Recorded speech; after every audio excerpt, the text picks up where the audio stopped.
I didn't mean to get high that night. I remember telling myself that more than once later, like a prayer to stitch the evening back to something sensible.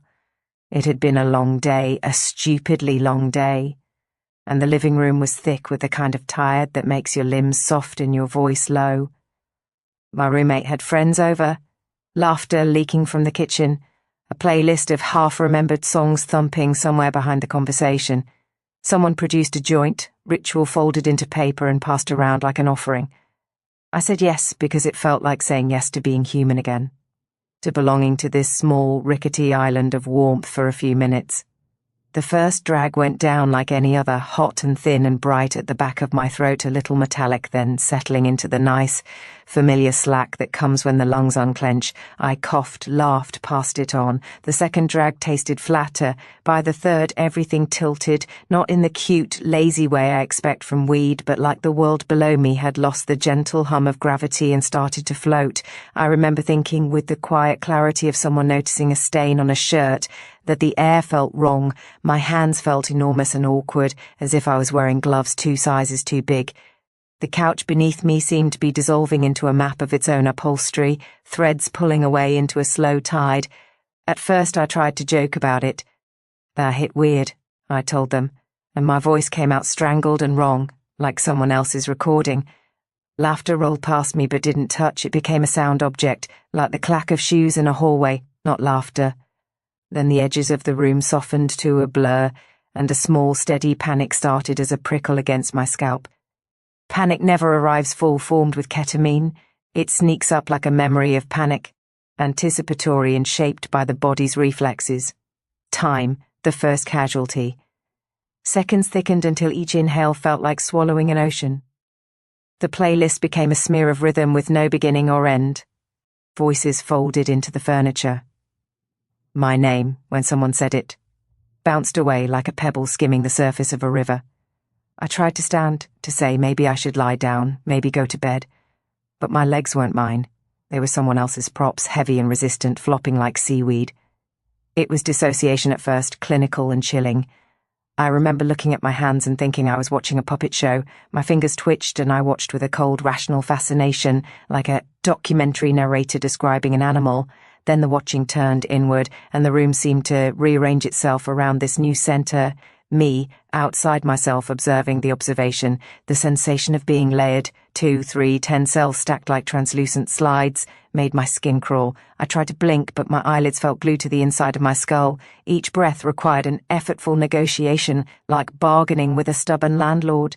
The hallucinations weren't the kind I expected from stories. No cartoon dragons, no kaleidoscopic fractals. They were smaller, more insidious, a thinning of reality into texture. The wallpaper pattern crawled, not with critters but with meaning. Faces in photographs seemed to turn in slow, deliberate contempt. My roommate's laugh split into syllables that rearranged themselves into sentences that I couldn't quite pass but felt aimed at me. I could feel accusation like a pressure on my chest. I could feel love too, in sudden, ridiculous surges that made me cry and then laugh and then cry again, a loop of tenderness and terror, then the weight which I cannot describe without sounding like a cliché, like being pressed under a lake. The world receded into a small, bright point of light. Sound dulled, conversations became the distant hum of neon. The phrase "the K-hole" had been tossed around once, in jokes or warnings, like an urban legend no one took seriously. Now it felt like concrete.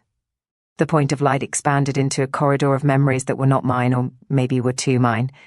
Childhood smells uncoiled with adult anxieties, the exact way the sun hit my grandmother's kitchen tile, the metallic clink of coins in a pocket, the smell of a hospital waiting room, the feel of a teacher's hand on my shoulder. They weren't sequential, they came in a flood, layered and non-linear.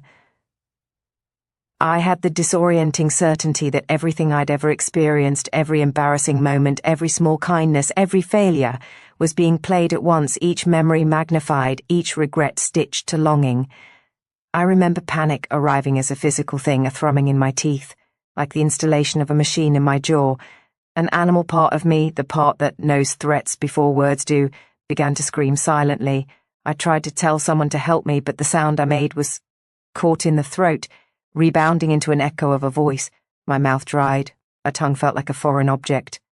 People were moving, or perhaps shadows moved, and it felt like they were operating inside a different set of rules where empathy was optional. I could see a friend leaning toward me, their expression mapping concern, but the map seemed printed on wax paper and melted under heat. Then, the first real horror, my sense of agency collapsing. I wanted to pick up my phone, call someone, my mother, a friend, emergency services, but my hands refused to obey. They buckled and seemed to fold inward like a tool snapped. Panic turned into a quiet, metallic terror, the realization that I could not control my body, nor the stranger that had slipped into my head. I could feel thoughts that weren't mine, flashes of other people's conversations, fragments of movies, the cadence of a voice I didn't recognize, suggesting things about my past and my death. It was as if my consciousness had been reprogrammed by a dozen offhand comments I'd overheard in coffee shops over the years. I hit a place where words blurred into images and images blurred into feeling. For a moment, perhaps 10 minutes, perhaps an hour, time was a liquid without viscosity. I existed in a husk of sensation. Gravity was not a constant but an idea that could be politely ignored. I was weightless, I was heavy, I was 1,000 eyes looking at a single point. The room became a cathedral with stained glass windows made of memories. I remember a hallucination of a doorway opening into an endless white corridor, and I remember crawling toward it with an animal's desperation, though my body was nowhere near capable of crawling. I felt a hand on me once, a real hand, and the reality of pressure on my shoulder anchored me for a heartbeat.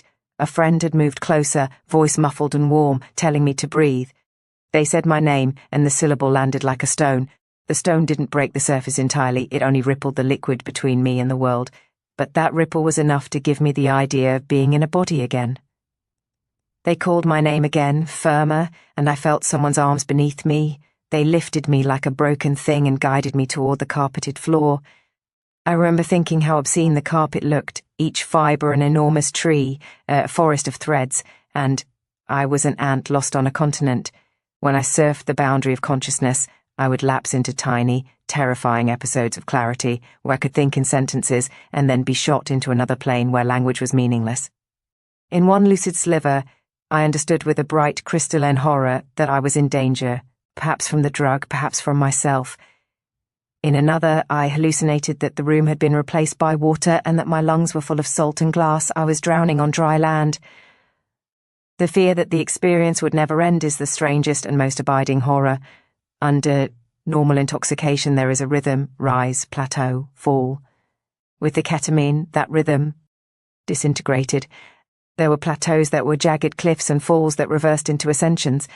And I thought it might be tapering. Something shifted and I was plunged into a deeper, more archaic panic. I remember thinking, with crystal clarity, that if I closed my eyes I would not open them again. It sounds melodramatic when I write it now, but in the middle of it, the thought of never opening my eyes was as functional as breathing, a fact to be processed not with fear but with resignation.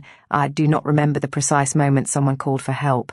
I remember the haze where my ears were full of people's voices, call an ambulance, get his shoes, don't move him. They were acts performed by other people whose urgency had the colour of grey and the texture of cloth. Later, I was told that someone had called emergency services, that paramedics had arrived with practiced calm. I remember the bright snap of a fluorescent light and the smell of antiseptic that felt like a reprimand. In the ambulance, I hovered above myself, watching the paramedics attach things I couldn't name to my arms.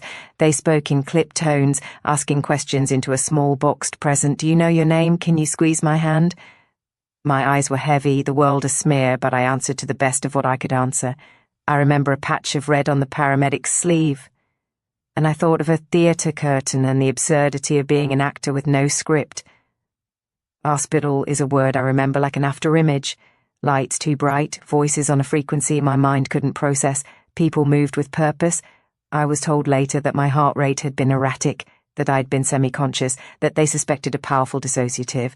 My friends hovered in the waiting room with faces that looked like they had been carved out of soap, smooth, wet with fear. One of them later said they had never seen me so small. That image is a shame-edged thing, the realization that I was at my most vulnerable when all I had to give was the sense that I'd become a broken appliance, humming and useless. When the acute terror receded, and it did in slow, reluctant stages, I was left with a residue of shame and confusion. The phrase accidentally laced got tossed around the days after. Someone suggested that whatever we had smoked had been tampered with. that it contained an unexpected compound. I will not describe any more of that process. It's not relevant to the story of what was inside me that night. The important part is what it did. The nights immediately after were the worst. Sleep was a treacherous place. The slightest sound caused me to bolt upright, heart thudding a frantic rhythm I couldn't control. My dreams were made of the same viscous stuff as the trip, non-linear, heavy with image and weight, full of corridors that led to more corridors. I would wake with my mouth full of metallic taste and my limbs unfamiliar and aching, as if I'd run miles while rooted in place. There was a new distrust of my body that felt like someone had removed the manual. I would pick up a coffee cup and the act would feel foreign, each motion needing deliberation, as if the interface between thought and motor was a lagging server. Friends are dangerous in that way. They had to be told gently how to speak to me so I wouldn't fall again. I couldn't listen to music. For weeks, rhythm threatened to pull me under. Even the smell of smoke became a trapdoor, each ember a memory-activated trigger. Counselling helped in increments. Not a cure-all, but a map. I sat with someone who asked me, with professional gentleness, to trace the experience like a geologist would trace strata. We talked about dissociation, about after effects, about how ketamine can blunt the edges of narrative memory and replace it with a collage of images. We didn't talk about how to do it again because that's not what I wanted.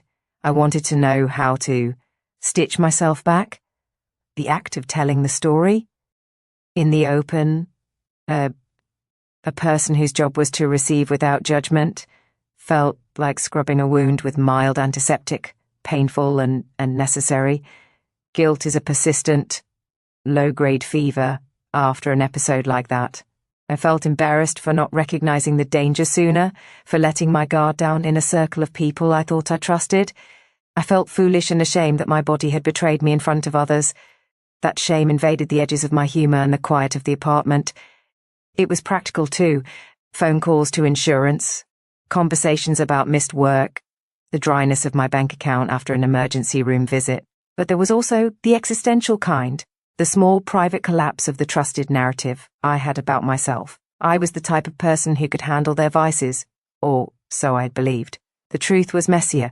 A month later, when the memory had lost some of its rawness, I tried to write down the fragments. Writing helped organize the shards into something less threatening. I could, by arranging words, frame the chaos, give it edges and distance. Even now, putting it into sentences gives me a sense of payment, the debt I owe to the night, acknowledged and tallied. It keeps me accountable to the person I became in the wake, more careful, more suspicious of anonymous gifts, more protective of the small canopies of trust I permit in my life. I should say, too, that nothing in this story is heroic. There is no moral at the end, no tidy lesson chalked up like a children's fable. There is only the fact that it happened. There is the knowledge that the mind is a delicate machine and that substances we think we recognize can carry strangers inside them. There is the way grief and relief and humiliation can braid together until you can't tell where one ends and the next begins. When people ask me what the worst part was, months later I always answer the same, the loss of the sense that I owe my own experience.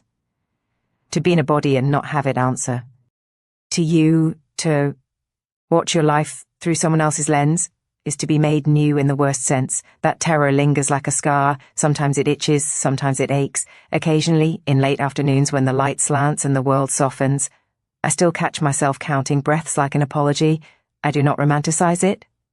I tell the story because it matters, because our stories of survival are often the maps by which others avoid the same pitfalls, and because we owe honesty to the voices that buoyed us back. If there's any tenderness in the memory, it's the feel of real hands on my shoulders, the way my friends' faces looked when they realized I was slipping and chose to stay. They were clumsy and frightened and human. They made mistakes, but they also refused to let me disappear. So that's the night.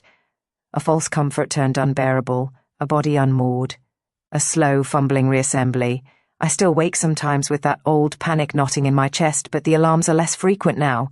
I learn the shapes of my own edges again. I learn to be kinder to myself when I falter. I learned above all that terror can be temporary, and that someone else pressing a hand against your spine can be enough to bring you home, not to who you were before, but to a new version of yourself, wary and scarred and awake.